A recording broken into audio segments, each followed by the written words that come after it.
안녕하세요. 붕세입니다. 행복이란 녀석은 억지로 찾으려 하면 할수록 오히려 더 멀어지는 존재입니다. 지금 맛있는 걸 먹는 것에, 지금 아프지 않음에, 그리고 지금 한 번 웃을 수 있음에 감사합니다 하고 스스로 되뇌어 보세요. 행복은 그리 멀리 있지 않습니다. 하지만 사람들을 유심히 관찰해 보면 행복을 찾는 것은 고사하고 불행을 찾기 위해 길을 쓰는 것 같다는 생각이 듭니다. 사람들은 행복을 갈구하지만 애석하게도 쓸데없는 것에 현혹되거나 호망한 것들의 마음을 빼앗겨 행복을 생각할 겨를조차 없어 보이는 것 같습니다. 그런데 그거 아시나요? 행복이란 것은 모든 욕구가 충족된 상태를 의미하는 것이 아닙니다. 되려 적당히 채워진 상태에서 인간은 더욱 행복을 느낄 수 있습니다. 무엇인가 더 채워질 수 있는 여백과 기대감이 있는 상태이기 때문입니다. 하지만 모든 욕구가 다 채워진 상태는 행복이 아니라 되려 불행입니다. 욕구를 충족하기 위해 모든 에너지를 고갈했을 것이고, 그렇기에 여유가 없는 상태가 되며 인생이란 더 이상 채워질 여백이 없는 무언가가 되어버리기 때문입니다. 물론 모든 욕구가 충족이 된 상태라면 좋겠지요. 하지만 그 충만함은 아주 잠깐이고 그 자리를 공허함이란 녀석이 순식간에 밀고 들어와 자리를 채우게 됩니다. 무엇인가 이루고 그리고 다 채웠는데도 밀려오는 공허함과 허탈감은 치료하기 쉽지 않습니다. 그래서 행복은 조금씩 여러 곳에 나누어 씨앗을 뿌려야 합니다. 어떤 화끈한 한방보다는 자잘한 기쁨을 나누어 맛보는 것이 더욱 좋습니다. 행복은 어떤 큰 무엇인가 하나로 완성되는 존재가 아닙니다. 순간의 짜릿한 자극과 흥분은 행복이 아니라 중독일 뿐입니다. 중독은 매번 더 큰 자극과 흥분을 필요로 합니다. 한도 끝도 없는 셈이지요. 도박기의 공허함을 채우기 위해 더 큰 판돈을 거는 것처럼 자극의 종점은 파멸일 뿐입니다. 그리고 아무리 돈이 많아도 이러한 깨달음 없이는 결국 불행하게 늙어갈 뿐입니다. 이러한 맥락에서 황 신부님은 행복하게 늙어갈 수 있는 6가지 방법을 제시하고 계신데요. 지금부터 들려드리는 황 신부님의 행복하게 늙어가기 위한 6가지 법칙을 통해 과연 나는 행복하게 늙어갈 준비가 되어 있는지 곰곰이 생각해보는 시간이 되길 바라봅니다. 첫 번째, 일이 있어야 행복하게 늙을 수 있다. 은퇴 후에 무의도식하며 유유자적하게 인생을 즐기겠다는 사람들이 많습니다. 무릉도원에서 신선노름을 하겠다는 이야기인데, 이런 분들에게는 일을 안 하면 도대체 무엇을 할 예정인가요? 라고 묻고 싶습니다. 흔히들 시간이 많으면 여러모로 좋을 것 같다는 생각을 하지만 시간이 많다는 것은 되려 인생을 지옥으로 만들 수도 있습니다. 아마 높은 확률로 지금 60인 분들은 100세까지 사실 것이고, 지금 50살인 분들은 110세까지 사실 것이고, 지금 40인 분들은 120세까지 사실 겁니다. 그런데 이렇게나 많은 시간들을 어떻게 채우고 살아갈지 한번 진지하게 고민해 본 적 있으신가요? 별거 아닌 것 같지만 정말 진지하게 나는 100살까지 무엇을 하고 살 것인지 곰곰이 생각해 봐야 합니다. 이것에 대해 진지하게 고민해 보지 않은 사람은 인생을 은총 가득하게 살 수가 없습니다. 늙어서 어떤 해야 할 일이 나를 기다리고 있다는 것은 정말 행복한 겁니다. 여러분들이 만약에 60세부터 120세까지 아무것도 할 일이 없다고 생각해 보세요. 그건 시간이 많아져서 좋은 게 아니고 그냥 오래 사는 것 그 자체가 저주가 될 겁니다. 죽을 때 죽더라도 내가 앞으로의 그 많은 시간을 어떻게 보낼지 계획이 있어야 하며, 계획을 가지고 살아가는 사람과 계획과 대책 없이 100살까지 사는 사람의 삶의 질은 매우 달라질 겁니다. 그렇기 때문에 행복하게 늙고 싶다면 내가 과연 남은 시간 동안 무슨 일을 할 수 있을지, 그리고 어떤 일을 하고 싶은지 진지하게 고민해보는 시간을 가져보시기 바랍니다. 물론 일을 반드시 월급 받는 일로 국한할 필요는 없습니다. 살아 숨쉬며 움직이는 모든 것이 일입니다. 그러나 인류 공룡에 이바지하지 않더라도 남들에게 또는 자신에게 뭔가 부가가치를 만들어내는 사람이 될 필요가 있습니다. 그 부가가치는 대부분 돈으로 환산되지만 나이가 들면 기쁨과 만족 그리고 행복감 같은 비화폐적인 것을 더 비중 있게 고려해야 합니다. 두 번째, 운동해야 한다. 그래야 행복하게 늙을 수 있다. 어쩌면 제일 중요한 행복하게 늙기 위한 전제 조건일 수도 있겠습니다. 정말 행복하게 늙고 싶다면 반드시 운동해야 합니다. 100살까지 살아야 하는데 아프다고 생각해 보세요. 이런 생지옥이 따로 없을 겁니다. 그런데 문제는 이제는 쉽게 죽지도 못하는 세상이 되었다는 것입니다. 의학기술이 발전해서 아파서 죽을 만하면 다시 살려오고 또 죽을 만하면 살려오기 때문에 일찍 죽으려 해도 일찍 죽을 수가 없는 세상이 되어버린 것이지요. 그렇다면 기왕 앞으로 40년, 50년도 살아야 하는데 어떻게 사는 게 좋을까요? 당연히 건강하게 사는 게 좋은 겁니다. 그리고 일단 내가 건강해야 조금 전에 이야기한 것처럼 어떤 일도 할 수가 있고 아니면 정말 소일거리라도 시도해 볼 수 있고 아니면 사람이라도 만나서 무엇인가를 해볼 수가 있는 것입니다. 그런데 그렇다고 해서 정말 숨이 차오를 정도로 격한 운동을 해야 한다는 말은 아닙니다. 물론 체력이 되고 능력이 된다면 얼마든지 해볼 수 있는 여러 가지 운동이 많겠지만 가볍게 산에 올라갔다 온다거나 아니면 수영장을 걸어서 왔다 갔다 하는 것처럼 무엇인가 꾸준하게 몸을 쓰고 움직여줘야 한다는 이야기입니다.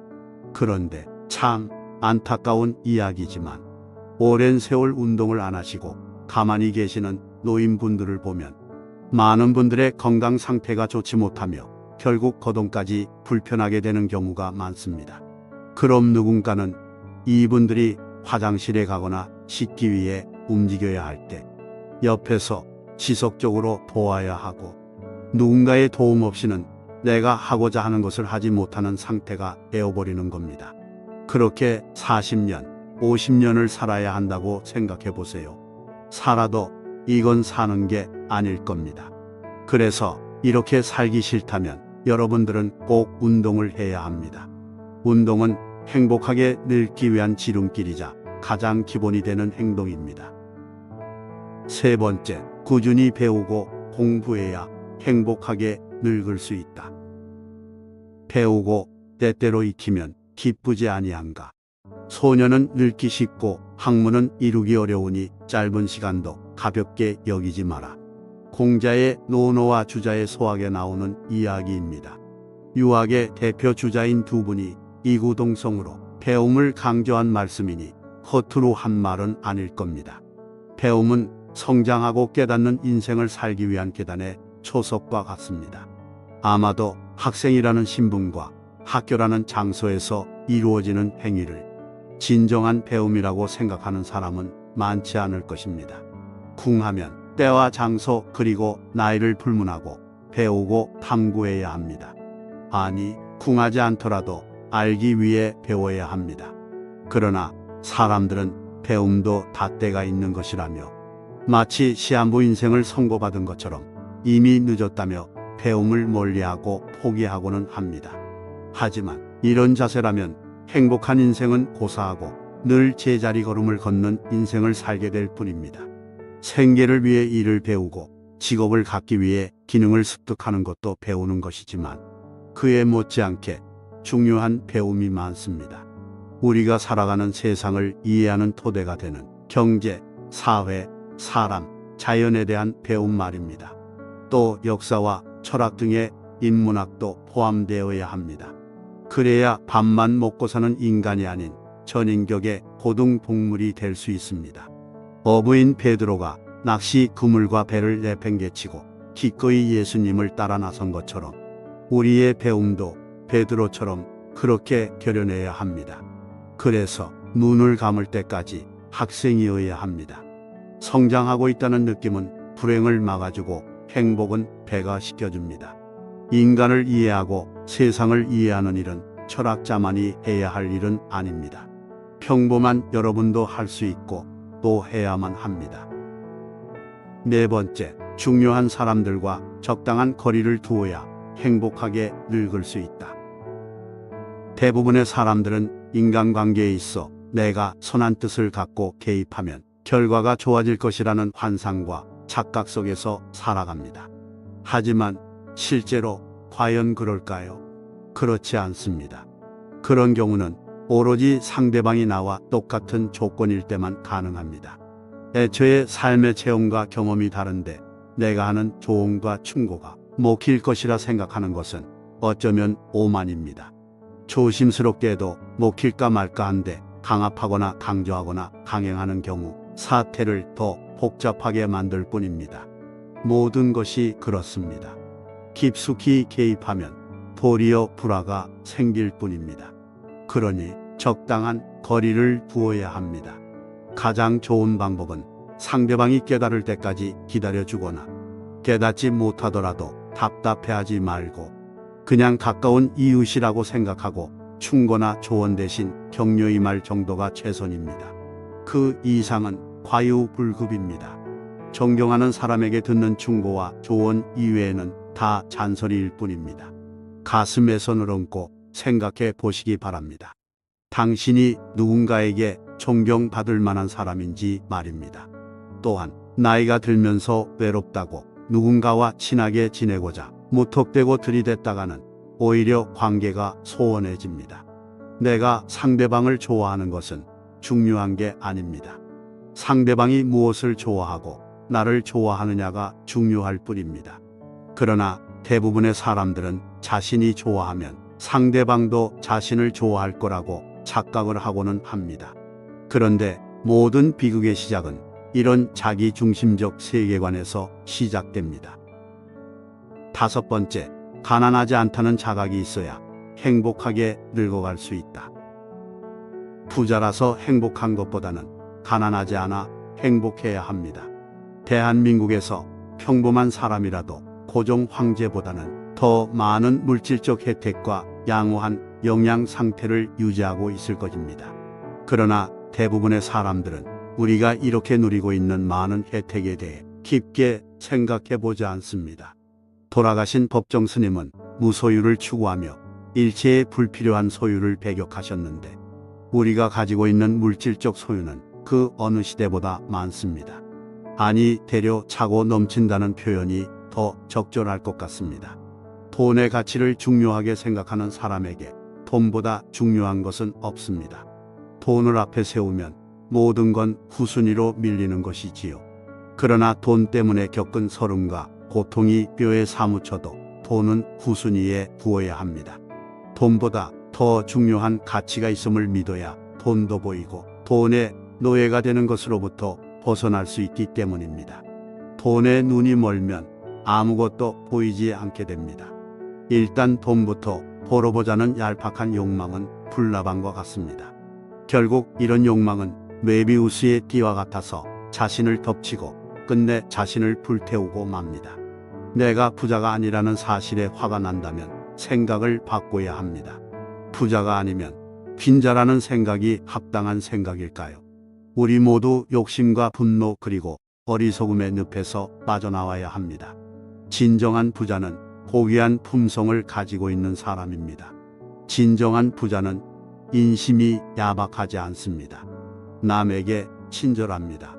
배우고 공부합니다. 체면을 중시하지 않습니다. 투정 부리지도 않습니다. 정리정돈을 잘하고 주변이 깨끗합니다. 원망하지도 않습니다. 맡은 바 소임을 다합니다. 혼자 있어도 소외감이 없습니다. 쓸데없이 나대지도 않습니다. 무엇을 봐도 거슬림이 없습니다. 인생에 기복이 있어도 의연합니다. 시련이 오더라도 받아들이고 묵묵히 견뎌냅니다. 이런 성품을 많이 갖고 있다면 당신은 부자 그 이상입니다.